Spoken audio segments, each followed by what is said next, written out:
திருப்பூரில் தனியார் நிதி நிறுவன ஊழியர்கள் போலி ரசீது தயாரித்து வாடிக்கையாளரை மிரட்டி பணம் கேட்டு தொந்தரவு செய்த சம்பவம் பரபரப்பை ஏற்படுத்தியுள்ளது. திருப்பூர் மாவட்டம் சி. அம்மாப்பட்டி நரிக்குறவர் காலனியைச் சேர்ந்தவர்கள் அர்ஜுன், பானுப்பிரியா தம்பதி.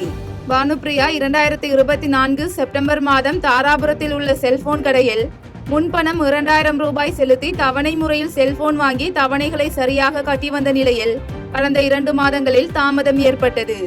இந்நிலையில் தனியார் நிதி நிறுவன ஊழியர் நிலுவைத் தொகை கட்ட அழுத்தம் கொடுத்ததன் காரணமாக பானுப்பிரியா அடுத்த நாளே முழு தொகையுடன் அபராதத்தையும் செலுத்தியுள்ளார். இதனைத் தொடர்ந்து ஊழியர் துறை பானுப்பிரியாவின் செல்போனை பறித்துக் கொண்டு 5000 ரூபாய் கட்டவில்லை என்றால் வழக்கு பதிவு செய்ய போவதாக மிரட்டியுள்ளார். இதனையடுத்து பானுப்பிரியா அளித்த புகாரின் பேரில் நிதி நிறுவன மேனேஜர் சரவணன் மற்றும் கண்காணிப்பாளர் துரை ஆகியோரிடம் போலீசார் விசாரணை மேற்கொண்டனர். விசாரணையில் செல்போன் வேறு ஒரு நபரிடம் விற்கப்பட்டது தெரியவந்த நிலையில் போலீசார் செல்போனை மீட்டு தருவதாக தெரிவித்தனர். மேலும் செல்போன் திரும்ப கிடைக்காததால் பானுப்பிரியா தனது உறவினர்களுடன் இணைந்து காவல் நிலையம் முன்பு தர்ணா போராட்டத்தில் ஈடுபட்டதால் பரபரப்பு ஏற்பட்டது. ஆந்திராவில் இருந்து கிருஷ்ணகிரி வழியாக மதுரைக்கு காரில் கஞ்சா கடத்திய 3 பேரை கைது செய்த போலீசார் 100 கிலோ கஞ்சாவை பறிமுதல் செய்து இதுகுறித்து விசாரணை மேற்கொண்டு வருகின்றனர்.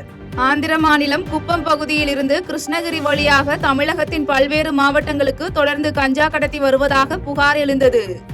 இந்நிலையில் ரகசிய தகவலின் அடிப்படையில் கிருஷ்ணகிரி மதுவிலக்கு அமல் பிரிவு போலீசார் சச்சினேப்பள்ளி என்ற பகுதியில் வாகன சோதனையில் ஈடுபட்டிருந்தனர். அப்பொழுது அந்த வழியாக வந்த ஆந்திர பதிவு எண் கொண்ட காரை நிறுத்தி சோதனை செய்தபோது காரில் 100 கிலோ கஞ்சா கடத்தியது தெரிய வந்தது. இதனையடுத்து காரில் இருந்த மதுரையை சேர்ந்த வெள்ளபாண்டி, ஆந்திர மாநிலத்தைச் சேர்ந்த வேணுகோபால், ஹரிகிருஷ்ணா என்ற 3 பேரையும் கைது செய்தனர். மேலும் கடத்தலுக்கு பயன்படுத்திய கார் மற்றும் இருசக்கர வாகனத்தை பறிமுதல் செய்த போலீசார் விசாரணை மேற்கொண்டு வருகின்றனர். திருவண்ணாமலையில் நடைபெற்ற உங்களுடன் ஸ்டாலின் திட்ட முகாமில் நாடாளுமன்ற உறுப்பினர் MS தரணிவேந்தன் கலந்து கொண்டு பார்வையிட்டார். திருவண்ணாமலை மாவட்டம் ராமசமுத்திரம் கிராமத்தில் சட்டமன்ற உறுப்பினர் அம்பேத்குமார் தலைமையில் வட்டார வளர்ச்சி அலுவலர் வெங்கடேசன் முன்னிலையில் உங்களுடன் ஸ்டாலின் திட்ட முகாம் நடைபெற்றது. முகாமில் பேசிய சட்டமன்ற உறுப்பினர் அம்பேத்குமார், உங்களுடன் ஸ்டாலின் திட்டம் விளிம்பு நிலை மக்கள் அதிகாரிகளை சந்திக்க ஏற்படும் அலைச்சல்களையும் நேர விரயத்தையும் தவிர்க்கும் பொருட்டு அறிமுகப்படுத்தப்பட்டது என தெரிவித்தார். இந்த முகாமில் சிறப்பு அழைப்பாளராக கலந்து கொண்டு கூட்டத்தில் பேசிய நாடாளுமன்ற உறுப்பினர் MS தரணிவேந்தன், திருவண்ணாமலை மாவட்ட அதிகாரிகள் சிறப்பாக பணியாற்றுவதாகவும் மகளிர் உரிமை தொகை திட்டம், இலவச பேருந்து பயணம் ஆகியவை அறிமுகப்படுத்திய போது விமர்சித்த எதிர்க்கட்சி தலைவர் எடப்பாடி பழனிசாமி, திட்டங்கள் அனைத்தும் நடைமுறையில் உள்ளதால் அமைதியாக இருக்கக்கூடிய சூழ்நிலை ஏற்பட்டு இருக்கிறது என்றும் தெரிவித்தார். இலவச பஸ் பாஸ் அறிவித்திருக்கிறாரு. நகர் சொசைட்டி வச்சா விவசாய கடனா 5,50,000 தள்ளுபடி செஞ்சிருக்காரு. இதெல்லாம் சாத்தியமானு கேட்கும் போது அவர் சொன்னாரு, 1000 ரூபாய் எப்படி வீடு வீடா கொடுக்க முடியும் சொன்ன எடப்பாடி, எப்படி மகளிர் திட்டத்தை கூட செயல்படுத்த முடியும், எப்படி இலவச பாஸ் போட முடியும், நீங்க பஸ் எல்லாம் நஷ்டத்தில் வைக்கிறது சொன்ன எடப்பாடி இன்று திகைத்து பேட்டி கேட்கும் போது ஒரு நிருபர் கேட்கின்றார்கள், அன்று சொன்னீர்களே இதையெல்லாம் இன்று நடந்து கொண்டிருக்கிறது என்று போது அவரால் பதில் சொல்ல முடியாத நிலை. செங்கல்பட்டில் செயல்பட்டு வரும் தனியார் மருத்துவமனையில் அவசர மருத்துவ சிகிச்சை பிரிவு தொடக்க விழாவில் சிறு குறு நடுத்தர தொழில்துறை அமைச்சர் தாமோ அன்பரசன் கலந்து கொண்டார். செங்கல்பட்டு மாவட்டம் தாம்பரம் இரும்புலியூர் GST சாலையில் பார்வதி மருத்துவமனையில் அவசர மருத்துவ சிகிச்சை பிரிவு தொடக்க விழா மருத்துவமனையின் நிறுவனர் முத்துக்குமார் தலைமையில் நடைபெற்றது. இதில் சிறப்பு அழைப்பாளர்களாக சிறு குறு நடுத்தர தொழில்துறை அமைச்சர் தாமோ அன்பரசன், சட்டமன்ற உறுப்பினர்கள் SR ராஜா, E கருணாநிதி, மேயர் வசந்தகுமாரி மற்றும் துணை மேயர் காமராஜர் ஆகியோர் கலந்து கொண்டு நிகழ்ச்சியை தொடங்கி வைத்து பார்வையிட்டனர். இதனைத் தொடர்ந்து செய்தியாளர்களை சந்தித்த நிறுவனர் முத்துக்குமார், பார்வதி மருத்துவமனை தொடங்கிய அவசர சிகிச்சை பிரிவில் தகுந்த சிகிச்சை அளிக்கப்படும் என்றும் வசதி இல்லாதவர்களுக்கு இலவச சிகிச்சை அளிக்கப்படும் என்றும் தெரிவித்தார். இதில் மாமன்ற உறுப்பினர்கள் புகழேந்தி, சேகர் உட்பட பார்வதி மருத்துவமனை மருத்துவர்கள், செவிலியர்கள் மற்றும் பணியாளர்கள் கலந்து கொண்டனர். மத்திய அரசின் கரும்பு நிர்ணயத்தை விட தமிழக அரசு கூடுதல் விலை வழங்கி வருகிறது என விழுப்புரத்தில் முன்னாள் அமைச்சர் பொன்முடி தெரிவித்துள்ளார். விழுப்புரம் மாவட்டம் திருவண்ணைநல்லூர் அருகே பெரிய சவலை கூட்டுறவு சர்க்கரை ஆலைகள் 10வது பொது பேரவை கூட்டம் நடைபெற்றது. மேலும் ஆலையின் தனி அலுவலர் முத்து மீனால் தலைமையில் நடைபெற்ற பேரவை கூட்டத்தில் முன்னாள் அமைச்சரும் சட்டமன்ற உறுப்பினருமான பொன்முடி, சட்டமன்ற உறுப்பினர் மணிகண்ணன் ஆகியோர் கலந்து கொண்டனர். இதனைத் தொடர்ந்து கரும்பு விவசாயிகளின் கண்காட்சியை பார்வையிட்ட பின்னர் கூட்டத்தில் பேசிய முன்னாள் அமைச்சர் பொன்முடி, முதலமைச்சர் மு.க.ஸ்டாலின் தலைமையிலான திமுக அரசு கடந்த 5 ஆண்டு காலத்தில் கரும்புக்கு கூடுதல் விலை நிர்ணயம் செய்து வழங்கி வருவதாக தெரிவித்தார். இந்த நிகழ்ச்சியில் மாவட்ட கவுன்சிலர்கள் விஸ்வநாதன், சந்திரசேகரன் மற்றும் கரும்பு விவசாயிகள் ஏராளமானோர் கலந்து கொண்டனர். சென்னை ஆலந்தூரில் கிட்னி பாதிக்கப்பட்டு மேல் சிகிச்சைக்கு பணம் இல்லாமல் தவித்த மாணவனுக்கு தமிழக வெற்றிக் கழகம் சார்பில் 1.5 லட்சம் ரூபாய் உதவித்தொகை வழங்கப்பட்டது. சென்னை ஆலந்தூரைச் சேர்ந்த சுகன்யா என்பவரின் மகனுக்கு கடந்த 5 ஆண்டுகளாக கிட்னி பிரச்சனை இருந்து வந்துள்ளது. இதற்காக தொடர்ந்து அதற்கான மருத்துவ சிகிச்சைகளை அவர் மேற்கொண்டு வந்துள்ளார். இந்த நிலையில் மாணவனுக்கு 5 ஊசிகள் போட வேண்டும் என மருத்துவர்கள் அவருக்கு அறிவுரை வழங்கியுள்ளனர்.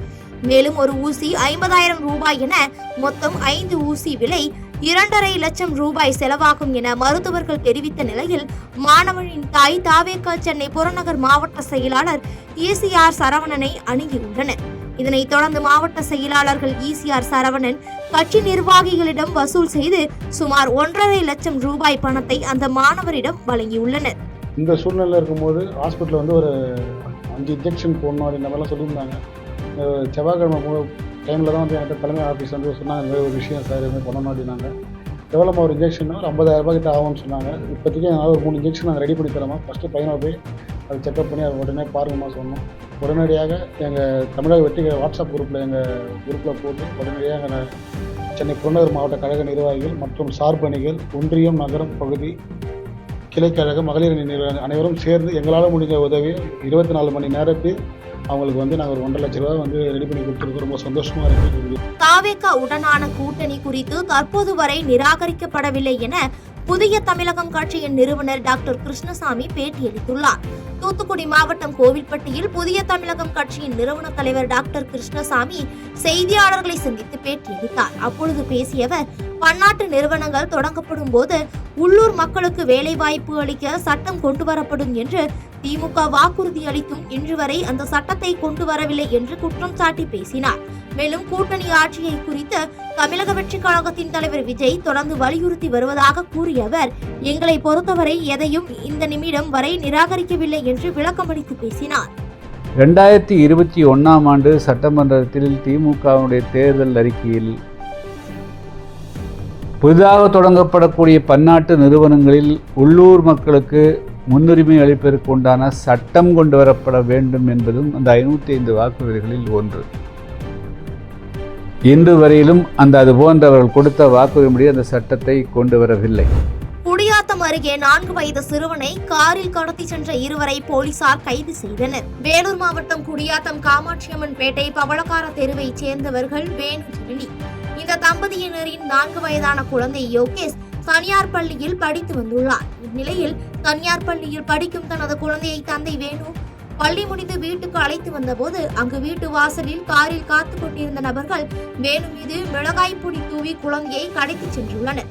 இதுகுறித்து போலீசார் விசாரணை மேற்கொண்டு வந்த நிலையில் 3 மணி நேரம் கழித்து குழந்தை பெங்களூர் சென்னை தேசிய நெடுஞ்சாலை ஓரம் இருப்பதாக தகவல் தெரிய வந்ததை அடுத்து குழந்தை பாதுகாப்பாக மீட்கப்பட்டது. இது தொடர்பாக காமாட்சியம்மன் பேட்டை அதே பவளக்கார தெருவைச் சேர்ந்த பாலாஜி என்பவரை காவல்துறையினர் கைது செய்து விசாரணை மேற்கொண்ட போது முன்விரோதம் மற்றும் வசதியான குடும்பம் என்பதால் 4 லட்சம் ரூபாய் பணம் கேட்டு குழந்தையை கடத்த திட்டம் தீட்டி தனது கூட்டாளி விக்ரம் என்பவரோடு சேர்ந்து குழந்தையை கடத்தியது விசாரணையில் தெரியவந்துள்ளது. இதனையடுத்து இருவரையும் போலீசார் கைது செய்து சிறுவனை கடத்தி சென்ற காரையும் பறிமுதல் செய்தனர்.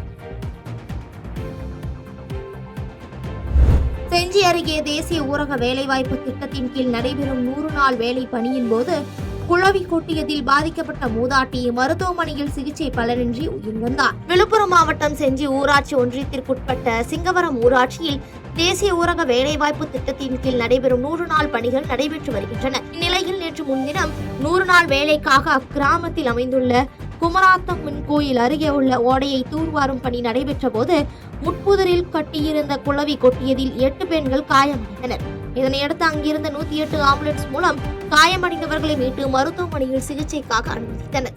இந்நிலையில் முதலுதவி சிகிச்சை அளிக்கப்பட்ட நிலையில் அவர்களில் ஒருவரான சின்ன குழந்தை சிகிச்சை பலனின்றி பரிதாபமாக உயிரிழந்தார். குமரி மாவட்டத்தில் 2 நாட்களாக பெய்து வரும் கனமழை காரணமாக கோதையாற்றில் வெள்ளப்பெருக்கு ஏற்பட்டு திருப்பரப்பு அருவியில் தண்ணீர் ஆக்ரோஷமாக கொட்டி வருகிறது. கன்னியாகுமரி மாவட்டத்தில் கடந்த 2 நாட்களாக இரவு பகலாக தொடர் மழை பெய்து வருகிறது. இதனால் கோதையாற்றில் தண்ணீரின் வரத்து அதிகரித்து ஆற்றில் வெள்ளப்பெருக்கு ஏற்பட்டுள்ளதால் திருப்பரப்பு அருவியிலும் தண்ணீர் ஆக்ரோஷமாக கொட்டி வருகிறது. இதனால் இங்கு வரும் சுற்றுலா பயணிகளின் பாதுகாப்பு கருதி அருவியில் சுற்றுலா பயணிகள் குளிக்க திருப்பரப்பு பேரூராட்சி நிர்வாகம் சார்பில் தடை விதிக்கப்பட்டுள்ளது. மேலும் அருவியை சுற்றி தடுப்பு வேலிகள் அமைத்து காவலாளிகள் கண்காணித்து வருகின்றனர்.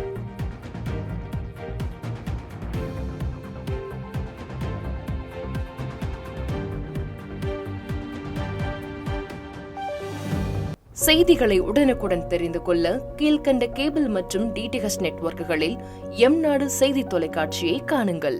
பாதகம் செய்பவரை கண்டால் நாம் பயம் கொள்ளலாகாது பாப்பா. மோதி மிதித்து விடு பாப்பா, அவர் முகத்தில் உமிழ்ந்து விடு பாப்பா.